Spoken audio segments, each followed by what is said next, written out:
Mr. Silly lives in Nonsense Land, which is a very funny place to live. You see, in Nonsense Land, everything is as silly as it can be. In Nonsense Land, the trees are red and the grass is blue. Isn't that silly? In Nonsense Land, dogs wear hats.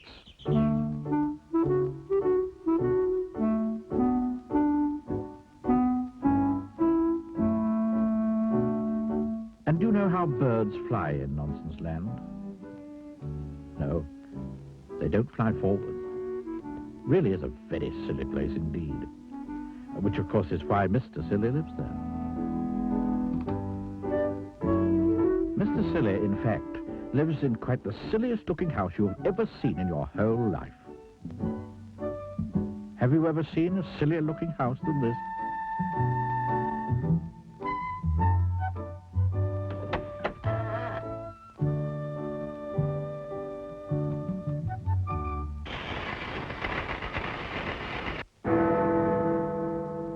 Now, this particular story is all about the Nonsense Cup.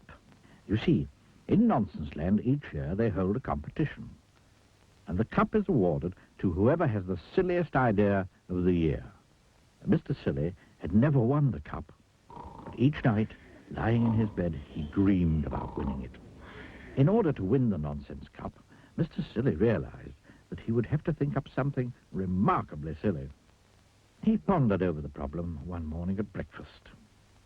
Incidentally, you may be interested to know what Mr. Silly was having for breakfast. He was having a cup of coffee, into which he put a spoonful of marmalade. After that, he had a cornflake sandwich. And to finish, he had a boiled egg. But being Mr. Silly, he ate the shell as well. Now, isn't that a silly breakfast?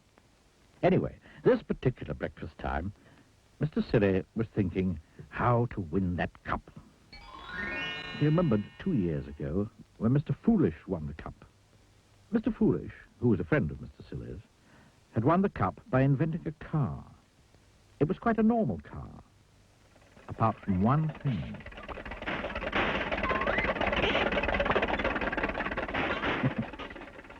Isn't that silly? Mr. Silly thought and thought. He even had another cup of coffee with marmalade. That didn't help either. So, he decided to take a walk.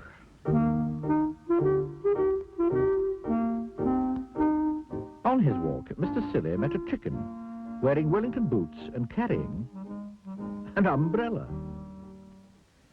Wouldn't it be silly if you didn't wear Wellington boots and carry an umbrella, he said to the chicken. Meow, said the chicken. Because animals in Nonsense Land don't make the same noises as they do in your country.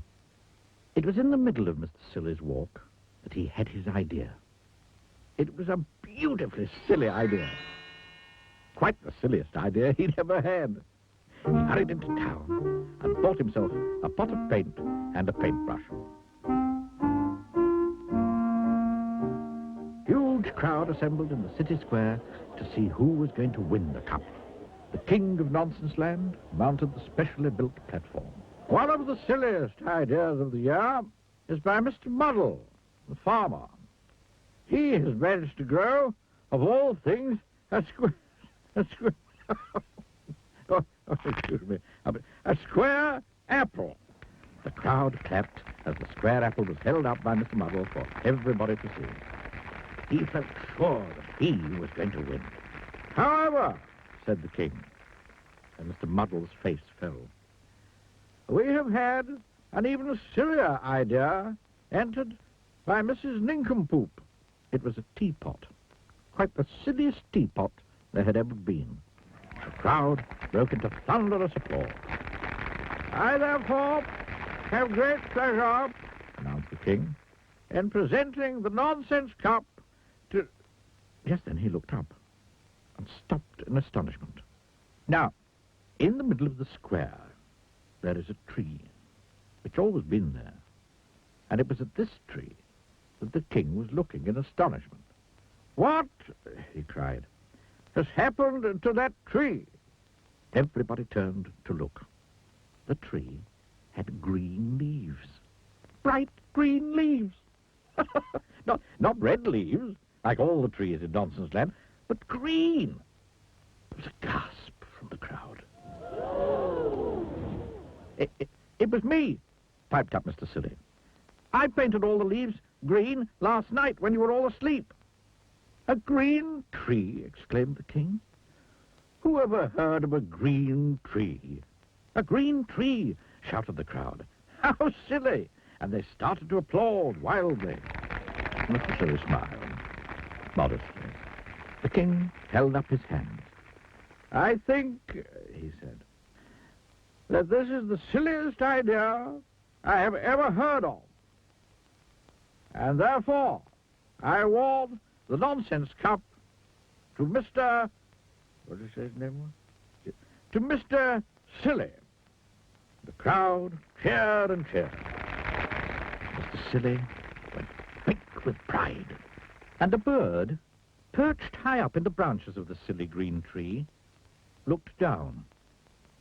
Woof, it said, and flew off, backwards.